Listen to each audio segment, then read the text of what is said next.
Tudor has debuted an entirely new collection. The Black Bay 54 is now available in blue, and the Black Bay 58 finally has a T-fit clasp. Here's everything you need to know about the Tudor novelties that have just dropped today, and some of my thoughts.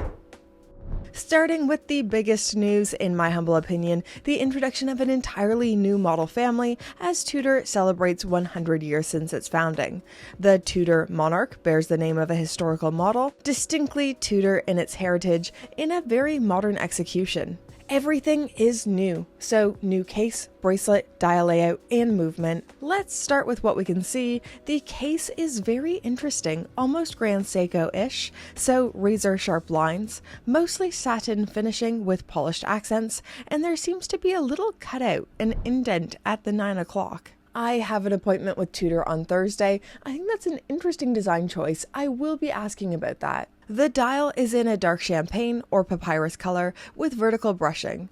The dial layout is pretty different, so a California dial, top half featuring Roman numerals and Arabic on the bottom. 12 o'clock marked by the Tudor shield, small seconds at 6 o'clock, and the thing I maybe find weirdest of all, the hands, which I can only describe as snowflake breguet, so little cutouts in snowflake shape.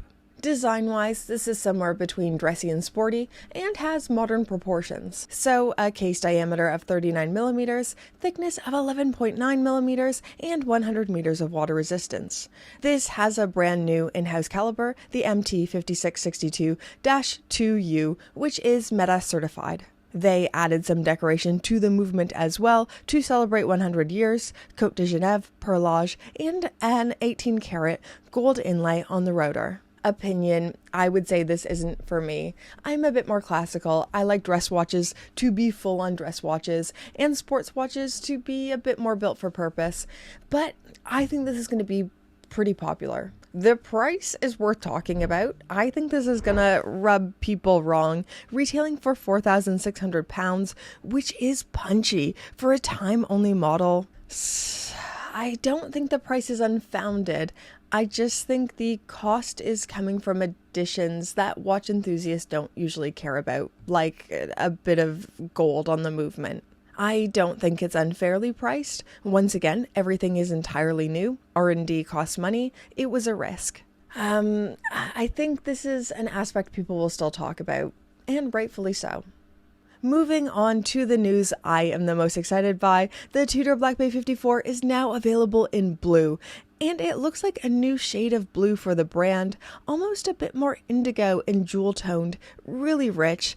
I love it. I love this so much. I can't even play my cards close to my chest. Tudor and the color blue, they just always choose the right shade. As far as I can tell, this seems to be just a color update, still the same proportions, 37mm, 11.2mm thick, the same movement, the MT5400, COSC certified. I think I might buy this. I still need to see it in the metal. I really like this. Can I justify two Black Bay 54s? They're quite different.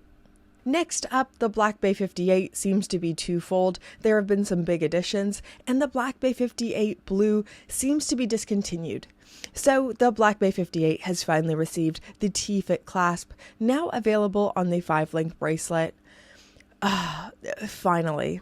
This is maybe their most popular model, and I think it's taken too long for this to happen. In some sad news, the blue variation seems to be gone. I can't find it on the website, so I would assume it's discontinued. The changes don't stop there. The dial text has now been reduced to 2 lines, in keeping with their master chronometer certified watches, which this now is, powered by the MT5400-U, METAS and COSC certified. Big upgrade. 65 hours of power reserve, and slightly thinner case proportions, now 11.7mm, down from 11.9. I think these were necessary updates. They couldn't have gone another year without this model having the T-fit clasp, the little refresh this collection needed, and called it up to the next level. The price seems high. I don't remember the Black Bay 58 costing over £4,000. I can't tell if my brain is stuck in 2021, but you are receiving a META certified movement. You're getting a lot for the money. I wouldn't say it's unfairly priced. Tudor just isn't the bargain and the value for money it once was. It's well priced though. It's accurate. Up next, we have the Tudor Royal, solidifying its place in the catalogue, receiving a manufacturer caliber, the MT5633, which is COSC certified. I can't say the Royal has ever been my favorite of theirs, but some good updates here. New sizes in 30, 36, and 40 millimeters. The bezel has been redesigned with polished notches, feeling that next step up. And on the 40 millimeters is a day-date complication. The end links and lugs have been redesigned to flare out so the links won't touch the case, preventing abrasion. This is the most I've ever liked the Royal. They're making it into an even more attractive package, and I'm glad they're investing into it. This needed investing into and deciding whether they're keeping it or losing it. These upgrades make the Royal an unignorable offering and frankly very good value for money, under £3,000 for the day date. The Black Bay 58 GMT received some subtle but meaningful updates, now with a bidirectional 24-hour bezel, replacing the previous dive bezel. I don't think there's been any case updates here, same thickness as before, but updated bezel, MEDAS certification, powered by the MT5450-U self-winding movement. Available on 5-link bracelet now as well, but the 3-link and rubber are still options if you prefer. Final bit of Tudor news, the Black Bay full ceramic is here, available in a full ceramic bracelet. I'm tucking this one away at the end. A lot of enthusiasts don't care for ceramic. I'm a ceramic person. I get excited about stuff like this, but I know not everyone does. This is bold, matte black ceramic, charcoal dial, black hands, very stealth looking, and it is the Black Bay gone dark. I think if you're a very specific person who's looking for a ceramic watch right now, this has to be a serious contender.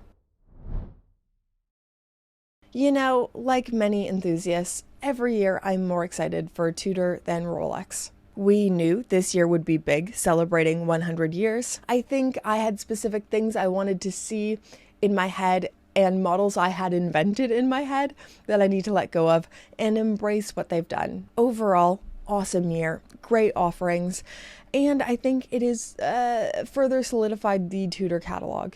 I would love to know all your guys' thoughts in the comments down below. What do you think of the Monarch?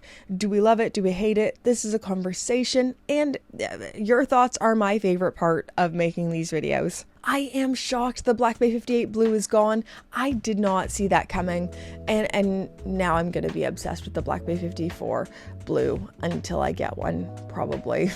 Those are my first impressions. Once again, I really want to know yours in the comments down below. Tudor is my first appointment on Thursday, so if there's anything specific you want to know more about, any questions you want me to ask, let me know in those comments down below.